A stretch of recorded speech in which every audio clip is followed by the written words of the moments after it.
প্রিয় দর্শক, আমরা বাসাবাড়িতে অবস্থান থাকাকালীন সময়ে ৫ ওয়াক্ত সালাত আদায় করার ক্ষেত্রে একাকী না পড়ে জামাতের সাথে আদায় করার চেষ্টা করব বাসাবাড়িতে। কারণ রাসূল করিম সাল্লাল্লাহু আলাইহি ওয়াসাল্লাম বলেছেন, সলাতুল জামাআতি তাফদুলু সলাতাল ফাজরি বি ৭২ দারাজাহ আও কামা ক্বাল। অর্থাৎ জামাতে যদি সালাত আদায় করা হয় তাহলে সেক্ষেত্রে সেটা একাকী সালাত আদায় করার চাইতে ২৭ গুণ অধিক সওয়াবের হয়ে থাকে। এজন্য আল্লাহ সুবহানাহু ওয়া তাআলার কাছে ২৭ গুণ অধিক বিনিময় পাওয়ার আশায় আমরা বাসাবাড়িতে একাকী সালাত আদায় না করে জামাতের সাথে সালাত আদায় করব। এবং সাধারণ অবস্থাতেও কখনো আমরা যদি মূল জামাতে শামিল হতে না পারি কোনো ওজরের কারণে অথবা যে কারণেই হোক, তাহলে পরবর্তীতে আমরা একাকী সালাত আদায় না করে চেষ্টা করব জামাতের সাথে সালাত আদায় করার জন্য। এবং পারিবারিকভাবেও জামাত হতে পারে, কীভাবে হতে পারে সে বিষয়ে আমরা বিস্তারিত বলবো। এরপরে আসে জুমার সালাতের বিষয়। যে সমস্ত এলাকায় জুমার সালাত অফ রয়েছে, মসজিদে জুমার সালাতের আয়োজন বন্ধ রয়েছে, তারা বাসাবাড়িতে জোহরের সালাত আদায় করবেন। অন্য সময় যেভাবে জোহর আদায় করেন ঠিক একইভাবে জোহরের সালাত আদায় করবেন, ভিন্ন কিছু নাই। এবং জামাতের সাথে সে জোহরের সালাত হতে পারে। তবে বাসাবাড়িতে জুমার সালাত আদায় করার চেষ্টা করবেন না, এই জন্য অন্তত যে এখানে জুমার সালাত আদায় করলে ছোটোখাটো গ্যাদারিং হয়ে যাবে। বিল্ডিংয়ের সমস্ত মানুষ যদি একত্র হয়, ২-৩ ফ্ল্যাটের মানুষও যদি একত্র হয়, তাহলে সেক্ষেত্রেও কিছুটা গ্যাদারিং হয়ে যাবে, যেটা বর্তমান পরিস্থিতি অন্তত আমাদের কারোর জন্য কল্যাণকর হবে না। সেজন্য আমরা জুমার সালাত আদায় করার জন্য খুব বেশি চেষ্টা করার দরকার নেই, জোহরের সালাত পড়ে নিব যার যার অবস্থানে। এবার আসি জামাত আমরা কিভাবে আদায় করব সে বিষয়ে বলবো যে পরিবারের সদস্যদের মধ্যে কোরআন এবং হাদিসের নলেজ যার সবচেয়ে বেশি থাকে, যিনি সলাতের মাসলা মাসাইল সবচেয়ে ভালো জানেন এবং কোরআনকে সবচেয়ে বিশুদ্ধ করে পড়তে পারেন, তিনি ইমামতের জন্য সবচেয়ে বেশি হকদার হবেন। তিনি পরিবারের সবচেয়ে বড় ব্যক্তি হতে পারেন, সপ্তাহে যে বয়সে ছোট হতে পারেন, সিনিয়র হতে পারেন, জুনিয়র হতে পারেন, যেই হন না কেন, কোরআন এবং হাদিসের নলেজ যার বেশি থাকবে, সলাতের মাসলা মাসাইল যার বেশি জানা থাকবে, যিনি কোরআনে কারিমকে সবচেয়ে শুদ্ধ করে পড়তে পারেন, তিনি ইমামতির হকদার বেশি হবেন। এক্ষেত্রে শুধু খেয়াল করতে হবে যে ছোট শিশু যেন না হয়। কারণ যদি শিশু হয় তাহলে সেক্ষেত্রে তার ইমামতিতে ফরজ নামাজ বিশুদ্ধ হবে না। এটা ইমাম আবু হানিফা রাহিমাহুল্লাহ, ইমাম শাফি, ইমাম আহমদ ইবনে হাম্বল রাহিমাহুল্লাহ সহ বেশিরভাগ ইমামগণের মত।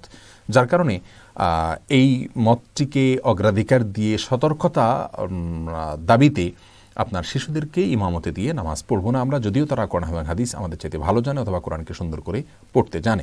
যদিও সম্প্রতিকালের অনেক ইমামগণ, অনেক ওলামা একরাম, বিশেষ করে সৌদি আরবের স্কলারদের মধ্যে অনেকেই বলেছেন ছোট শিশু হলেও যদি সে হিতাহিত জ্ঞান থাকে, তার ভিতরে ভালো মন্দ পরখ করতে পারে, কিশোর পর্যায়ে হয়, তাহলে তার পিছনে ফরজ নামাজ হয়ে যাবে। এবং বিভিন্ন সাহাবীদের আমল থেকে তারা এটা বলে থাকেন। কিন্তু সতর্কতামূলক মত হলো এ ধরনের শিশুর পিছনে নামাজ না পড়ে বয়স্কদের পিছনে নামাজ পড়া।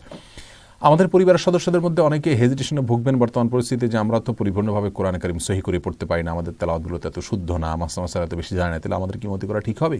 উত্তর হলো, আপনার পরিবারে যে কয়জন সদস্য আছে যাদের ইমামতি আপনি করছেন, তাদের মধ্যে যদি তুলনামূলক আপনি বেশি জেনে থাকেন তাহলে আপনার ইমামতি বিশুদ্ধ হয়ে যাবে। আপনার যদি তেলাওয়াত অশুদ্ধ থাকে, আপনার মুসল্লিদের তেলাওয়াত আপনার চাইতে বেশি শুদ্ধ নয়, অতএব সে অবস্থায় আপনার ইমামতিতে নামাজ হয়ে যাবে। তবে হ্যাঁ, যদি মহিলারা থাকেন, তারা যদি অধিক বিশুদ্ধ তেলাওয়াত করতে পারেন বা অধিক মাসআলাও জানেন, তারপরও তাদের ইমামতিতে নামাজ বিশুদ্ধ হবে না। তারা পেছনে থাকবেন, পুরুষ সামনে ইমামতি করবেন। এটাই হলো ইসলামী শরিয়ার সুস্পষ্ট মাসআলা। এরপরে আসি কাতার আমরা কিভাবে করব। এই প্রসঙ্গে বলবো, কাতার হবে, মেয়েদের কাতার হবে সবসময় পেছনে। যদি কথার কথা একজন পুরুষ একজন নারী থাকেন, পুরুষ ইমামতি করবেন আর মহিলা তার পাশাপাশি না দাঁড়িয়ে পিছনে দাঁড়াবেন। কারণ সহিহ মুসলিম হাদিসে আসছে, নবী সাল্লাল্লাহু আলাইহি ওয়াসাল্লাম বলেছেন, খায়রু সুফুফিন নিসাই আখিরুহা, মেয়েদের সফ হলো, উত্তম সফ হলো তারা পুরুষদের পেছনে দাঁড়ালে সেটাই হয় উত্তম। এজন্য মেয়েরা পিছনে দাঁড়াতে হবে। আর যদি একাধিক মহিলা থাকে তাহলে একাধিক মহিলা পেছনে দাঁড়াবেন। আর একজন পুরুষ যদি থাকেন ইমামের সাথে, তাহলে ইমাম মুক্তাদি দুজন পাশাপাশি দাঁড়াবেন পুরুষ হওয়ার কারণে, আর মহিলারা পেছনে দাঁড়াবেন। যদি কন্যা শিশু হয়, ছোট শিশু হয়, একেবারে 2, 4, 5 বছর এরকম একেবারে ছোট, প্রাপ্তবয়স্কা নয় অথবা প্রাপ্তবয়স্ক হওয়ার কাছাকাছিও না হয়, তাহলে সেক্ষেত্রে সেরকম কন্যা শিশুকে পাশে রাখে সালাত আদায় করা যেতে পারে। বাবা হোক ভাই হোক, তার পাশে সে সালাত আদায় করতে পারে। তাহলে সফের ক্ষেত্রে, কাতারের ক্ষেত্রে মেয়েদেরকে পিছনে রেখে তারপরে সালাতের আয়োজন করতে হবে। এরপর সর্বশেষ যে মাসালা বলবো তা হলো, যদি ইমামের কোনো ভুল হয়, এই সংশোধনের ক্ষেত্রে পুরুষরা তাকবীর বলবেন আর মহিলারা হাতে এভাবে আওয়াজ করবেন। কারণ হাদিসে আসছে, আত-তাকবীরু লির-রিজালি ওয়াত-তাসফীকু লিন-নিসা, পুরুষরা তাকবীর বলে ইমামকে সংশোধনী দিবেন, ইমামকে কারেকশন করবেন এবং লোকমা দিবেন। আর মহিলারা ইমামের কারেকশনের জন্য, যদি ভুল হয় ইমামকে স্মরণ করানোর জন্য এভাবে হাতে আওয়াজ করবেন, মুখে তাকবীর তারা দিবেন না।